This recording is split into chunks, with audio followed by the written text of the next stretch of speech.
Georgia voters will head to the polls today for 4 special election races, including the race to find a replacement for the congressional seat once filled by former Congresswoman Marjorie Taylor Greene. Greene, previously one of the president's biggest allies on Capitol Hill, resigned from Congress at the beginning of the year after a public falling out with Trump over Epstein, cost of living, his foreign entanglements. There are now 17 candidates running in the multi-party race to replace her. State District Attorney Clay Fuller is among the dozen Republicans that will appear on the ballot. He's won the endorsement of President Trump. There are also 3 Democrats running for the seat, including retired Army Brigadier General Sean Harris. Harris challenged Greene for the seat back in 2024 and has amassed the largest fundraising haul of any candidate. There are high stakes, though, for Republicans here, because if a Democrat manages to flip the seat, the GOP's already razor-thin majority in the House gets even smaller. Let's talk about if that's even possible with chief political reporter for the Atlanta Journal-Constitution, Greg Bluestein. He's also an MS Now contributor. Greg, good morning. Thank you for starting Election Day way too early. I think first, when you talk about the potential for the seat to flip, there's a lot that would have to go right in this very red part of the state. So can you just talk about if Democrats would at all be able to take advantage of this 50% runoff rule? And then we'll get into the Republican dynamics after that. Yeah, that's exactly what Republicans are worried about. There's 17 candidates. They're all on the same ballot. There is no party primary because this is a special election. So the fear from some senior Republicans in the district is that if a Democrat, Sean Harris is the main Democrat they're looking at. There's 3 Democrats on the ballot, though. If a Democrat manages to really consolidate party support and take advantage of the low expected turnout, then they could potentially flip the seat. That's lessened over the last few weeks as more money is pumped into the GOP cause. But at the same time, it's still a fear for local Republicans.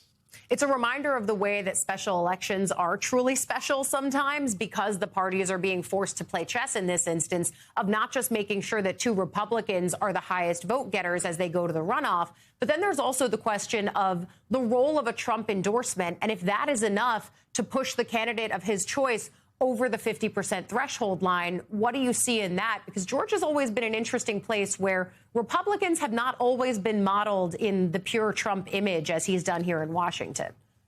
Exactly, especially in this district, right? This is a district that fostered the rise of Marjorie Taylor Greene and then stuck with her even as she started feuding more and more with the president. Now, most analysts agree that a Democrat will be in the runoff. Sean Harris is the Democrat we're looking at. He got 36% of the vote in 2024 against Marjorie Taylor Greene. So he's expected to, if he gets around that, he'll probably be the leading vote getter in this. The question is who will be the Republican he squares off against in an April runoff. And Donald Trump and other senior Republicans have rallied around Clay Fuller. He's that former district attorney you mentioned earlier.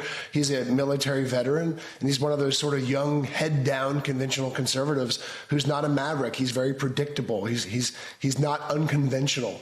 And they're worried about someone like Colton Moore. He's a former state senator who is much, much more of the maverick, unconventional, say anything provocative, controversial Republican in the mold of Marjorie Taylor Greene.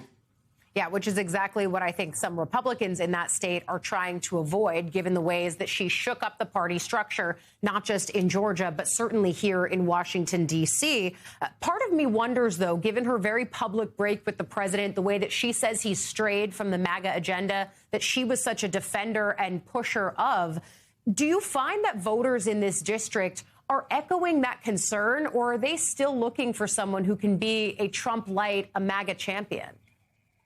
Yeah, a lot of voters feel betrayed by Marjorie Taylor Greene. They're upset with her for feuding with the president. They just want someone who could be a reliable Republican vote up in Washington. And others, of course, they cherish that. They embrace that sort of maverick streak. So this is really doubling as an identity test for local Republicans that will reverberate beyond, of course, the 14th district's borders, because there's a lot of identity tests coming up all over the nation in these Republican primaries, as you've got MAGA warriors fending off or facing off against other more conventional Republicans in a sort of echoing of what we've seen the last decade of the internal feuds within the Republican Party.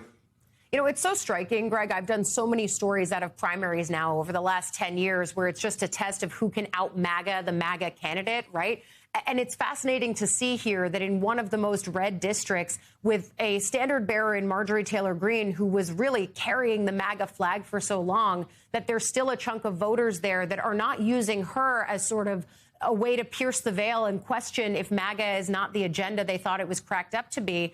And yet, I do think that the tone and tenor around the way we talk about Georgia has changed when you broaden your aperture and you look statewide at the fact that someone like Jon Ossoff is going to be up for re-election in November, and people are not nearly as worried about him holding his seat as they used to be. They're still concerned. It's certainly not a given. But do you see some shifting sands, even if the MTG district is still kind of what it was? Definitely see some shifting sands in Georgia as Democrats try to take advantage of these Republican internal feuds, right? Democrats have their own issues throughout Georgia and other states with their own hectic primaries as well. But Democrats are showing consolidation. They're showing strength behind Jon Ossoff in Georgia, and he's already amassed $25 million. Interesting thing about the 14th district, too, is that Trump's endorsement, you know, you would have imagined it would have cleared the field in some other races. In this one, though, there's a dozen Republicans running, and a lot of them are running as MAGA loyalists still. They're even saying that the president and his advisors were misled by Clay Fuller. They're misled by local operatives. So you're still seeing that very deep MAGA strain. And Trump's endorsement, even though it has fallen flat in races in Georgia and beyond, especially when you look back to 2022 when many of his endorsed candidates lost here in Georgia, is still the gold standard in politics. Still the gold standard in politics, definitely the gold standard in a primary. Going to be really fascinating to see how this one plays out. MS Now contributor Greg Bluestein, still the most fascinating state politically right now. Thankful that you're with us coming on to start Election Day.